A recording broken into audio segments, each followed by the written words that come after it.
I'm here tonight to talk to you about one of the most wasted foods. We've talked about a few of them. The number one was bread. Number two is actually milk. Milk is one of the most wasted foods. So I'm going to show you something you can do if you have a lot of extra milk. And there's a few things you can do tonight. We're going to make ricotta because it's really simple and you can use milk even if it's a little bit past. One of the other things I like to do if I have a lot of extra milk is make yogurt. It's fairly simple to make homemade yogurt at home. But I'm a little pickier about the milk that I use for that. I want to make sure that that's pretty fresh. But this milk, I mean, we'll use milk when it's past the best by date. The dates are fairly arbitrary, and the USDA says it's safe to consume milk up to 7 days past the best by date, often longer. All you have to do is open it up and smell it. Does it smell fine? Yes, it does. So we can eat it. But we're probably not going to go through this amount here at home. So we're going to make it into ricotta, and it's super simple. I'm just going to put this on the stove, and I'm going to keep it on fairly low. Maybe like, I don't know, sometimes I start it a little higher so it can start to heat up faster, but then turn it low. We're trying to get it to 200 degrees. I'm going to use all of this. This is about a half gallon that's left in here, and it'll make about 2 cups of ricotta. And this isn't like the 100% traditional way to make ricotta. Like the most traditional way uses the leftover way from making other cheeses, but this is a really quick at-home, like pretty popular method of making it, and it's really delicious. Okay, so you're supposed to use a thermometer for this, but when I went to get my candy thermometer out today, I realized that the glass tip had broken, so that was a bummer. But we can kind of eyeball it. Basically, you want to get it to the point just before a simmer, which would be around 200 degrees.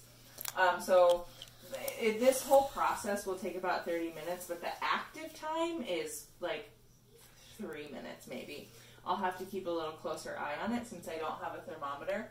The other thing is, if you have the heat too high, the bottom of the pot will start to scald with the milk, or milk will get stuck on pretty hardcore.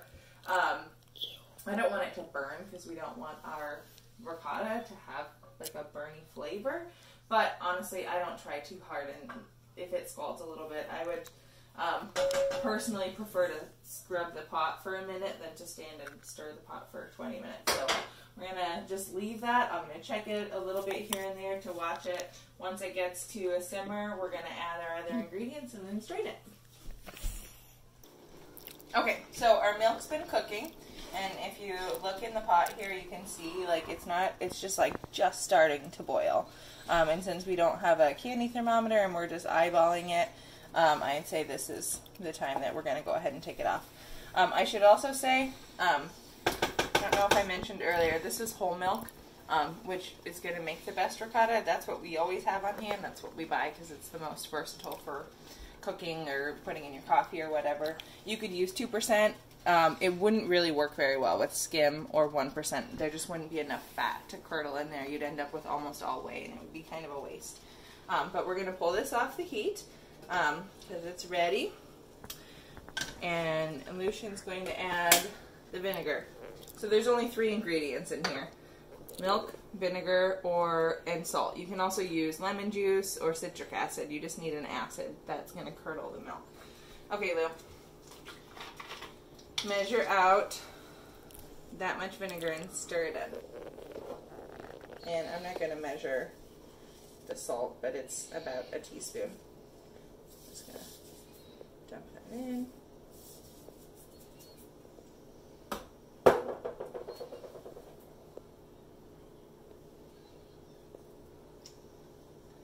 Just dump the rest of it in there. It's okay if you have a little. Yeah, it's fine. I might have had a little bit more than half a gallon, so we'll just put the rest in to make sure there's enough. You want to stir it in? Yes. You gotta do it quickly.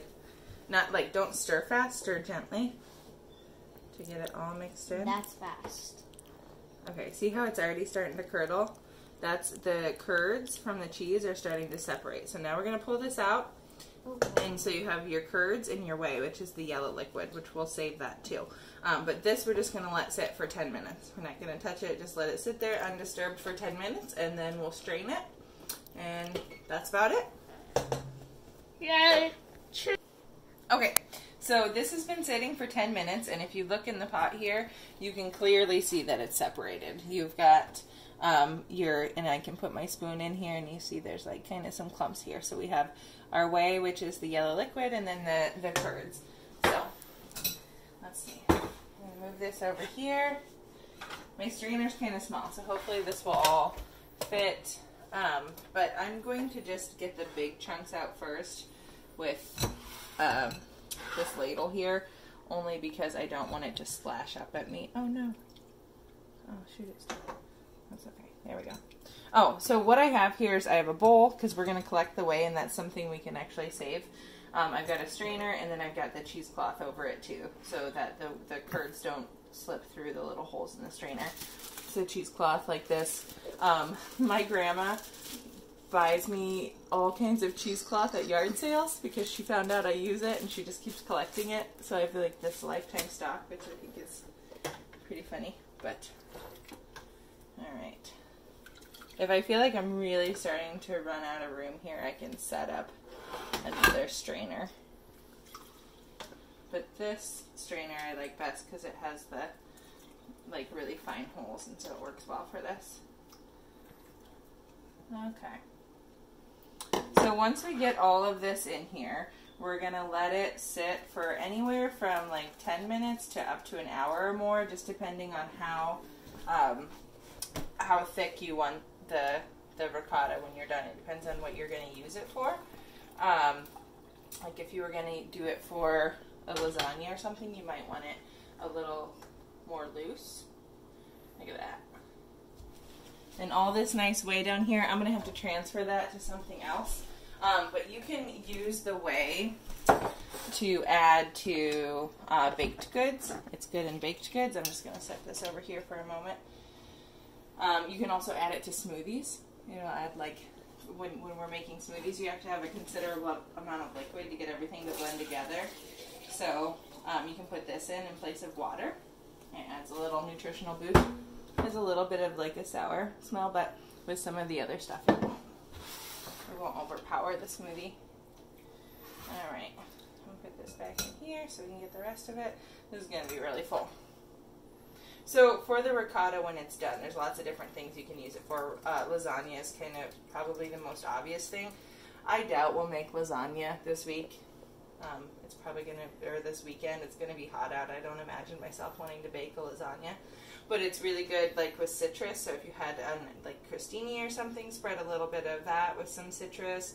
A salad, a little bit of it with a salad is good.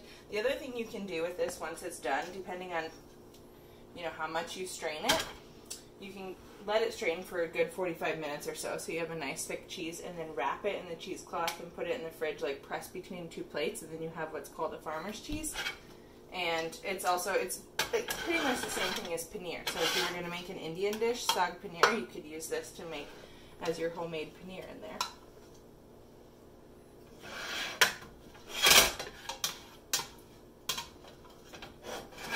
I think we got most of that out of there.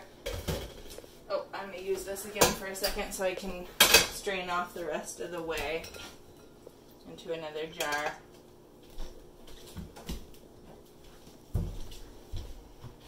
There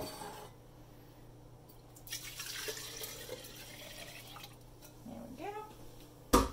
So from that about half gallon of milk that was left over, it was whole milk.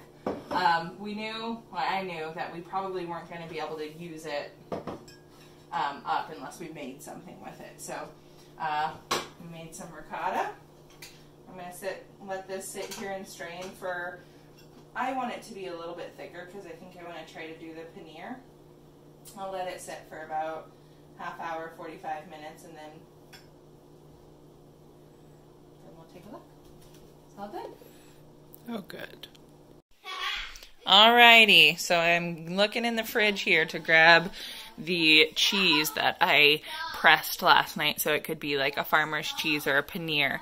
I just put in 3 cans on top of a plate in here to weight it down.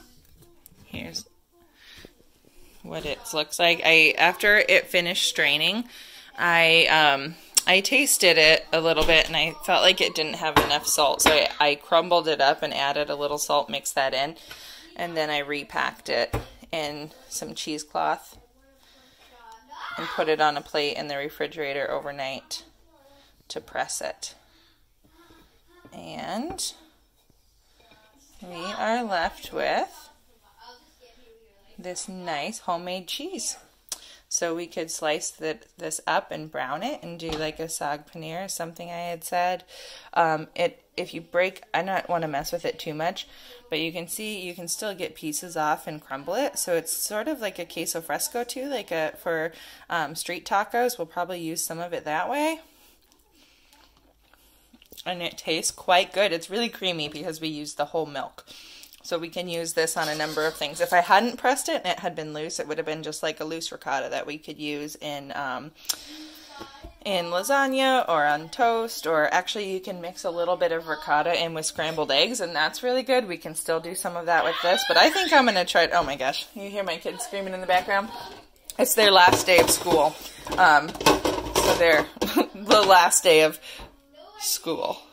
So they're pretty excitable today. But anyways, I'm just going to store this in a container like that in the fridge so that I have something airtight and we can use it for any of number of things over the next week.